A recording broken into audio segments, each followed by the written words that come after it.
검찰이 드디어 박지원 등에 대해서 출국 금지 조치를 내렸습니다. 진작 했어야지 좀 늦은 감이 있죠.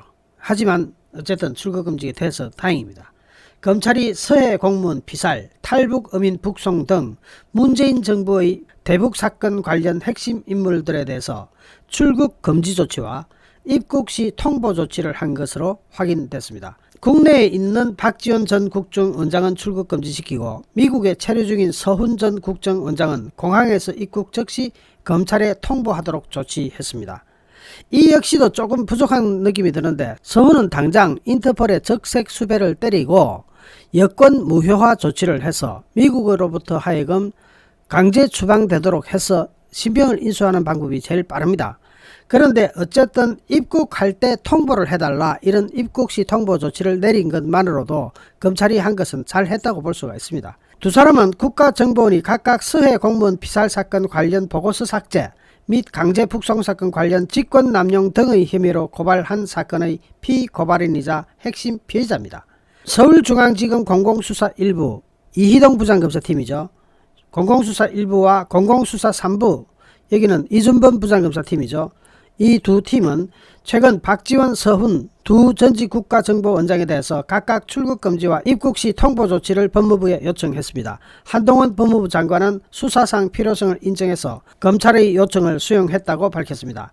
이에 따라 박지원 전 원장은 1개월간 출국이 제한됐고 검찰이 요청하는 대로 출국 제한 기간은 계속 연장될 수 있습니다. 미국에 머물고 있는 서훈 전 원장도 귀국과 동시에 검찰에 통보가 되도록 되어 있습니다.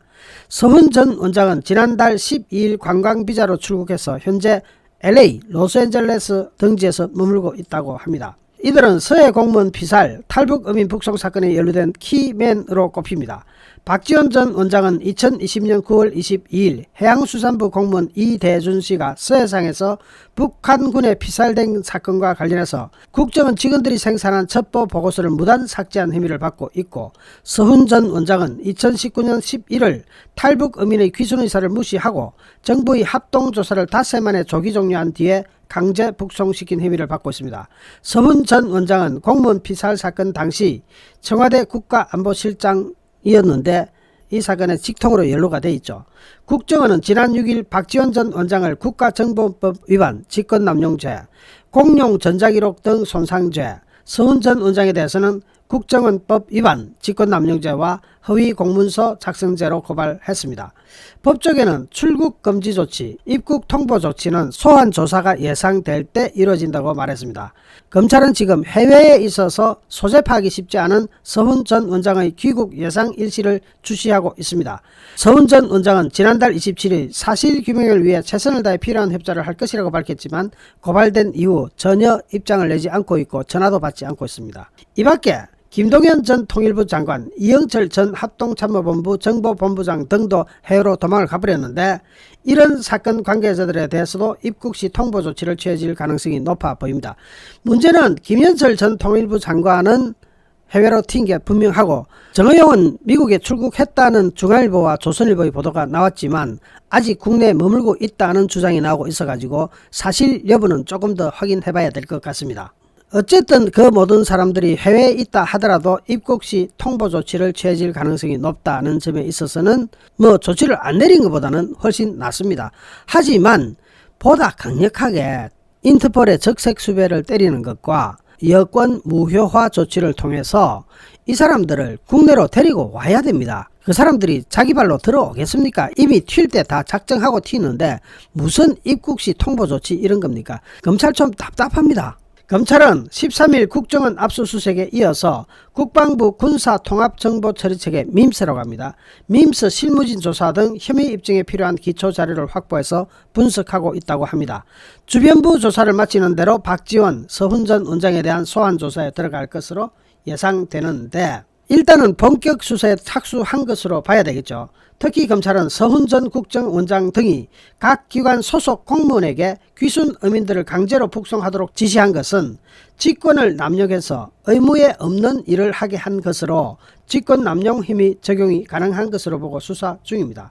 검찰은 문재인 정부의 어민 북송은 헌법과 법률을 명백히 위반한 것으로 판단하고 있습니다. 통일부는 어민 북송 직후 출입국 관리법과 북한 선박 인원 월선 매뉴얼 등을 일부 준용해서 추방 결정을 내렸다고 밝힌 바 있습니다. 통일부 관계자는 기자들과 만난 자리에서 출입국 관리법상 강제 퇴거에 비슷하다고 하기도 했습니다. 그러나 헌법 3조에 따르면 대한민국의 영토는 한반도와 그 부속도서로 한다고 되어 있습니다. 이 때문에 지금까지 법원에서는 북한 주민도 대한민국 국민으로 판단을 해왔습니다. 탈북 주민들을 대한민국 국민으로 인정하고 북한 이탈 주민법상 정착 지원을 해온 것도 이 법률을 근거로 했습니다. 검찰은 출입국 관리법이라는 것은 외국인이나 무국적자들을 대상으로 하기 때문에 대한민국 국민인 탈북 어민들에게 적용할 수 없는데도 문재인 정부가 위법하게 적용한 것으로 판단하고 있습니다. 검찰은 또 출입국 관리법상 강제 퇴거는 외국인을 강제 출국시키는 행위라면서 북한 주민을 외국인에 준하는 사람으로 볼 법적 근거는 없다고 판단하고 있는 것으로 전해지고 있습니다. 이거는 대부분 판례가 워낙 많기 때문에 이거는 그대로 검찰 판단이 법원에서도 받아들여질 가능성이 높습니다. 검찰은 귀순 어민의 북송 이후 통일부가 이들이 살인 등 중대한 비정치적 범죄로 보호 대상이 아니고 우리 사회 편입 시 국민의 생명과 안전에 위협이 되고 흉악 범죄자로서 국제법상 난민으로 인정할 수 없다고 판단해서 정부 부처 협의 결과에 따라 추방을 결정했다고 밝힌 부분에 대해서도 판단을 달리하고 있습니다. 대한민국 국민인 북한 어민들에게 외국인 등을 대상으로 하는 난민법을 적용했다는 겁니다. 이 같은 검찰의 판단은 최근 통일부와 법무부가 밝힌 입장과 동일합니다. 두 부처는 최근 국민의힘 유상범 의원 질의에 대해서 2019년 11월 문재인 정부가 귀순 어민 북송의 법적 근거로 들었던 출입국 관리법과 북한 이탈 주민법은 어민 추방에 적용할 수 없는 법이라고 답한 바 있습니다. 강제 북송된 어민 말고 북한에서 살인 등 중범죄를 저지르고도 국내에 정착한 탈북민이 10여 명인 것으로 확인되기도 했습니다. 그러니까 비슷한 죄를 저지르고도 국내에 정착한 탈북민이 10여 명이 있는데 왜 이 사람들만 돌려보냈냐. 이 부분에 대해서는 민주당이나 문재인이 입이 10개라도 할 말이 없는 겁니다.